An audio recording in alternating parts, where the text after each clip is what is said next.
guys. Ito yung masarap sa Pilipinas, no?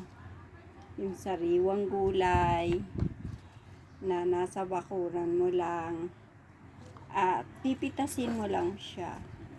So, napakasarap, no? Hindi man dollars ang kinikita mo.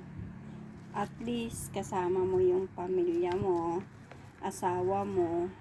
Basta ang mahalaga, marunong ka lang makontento sa buhay na binigay ni Lord.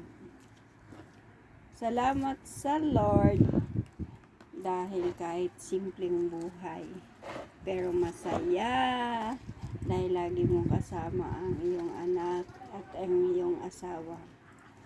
So, hindi ko pinagsisihan na hindi na ako bumalik sa abroad kasi napapanahon na para mag-stay tayo sa Pilipinas. Kumbaga, i-enjoy natin ang life natin hanggat nakakagala pa tayo. Hindi na natin dapat sagarin ang ating katawan, lalo na sa mga OFW na sakalang magpapahinga kapag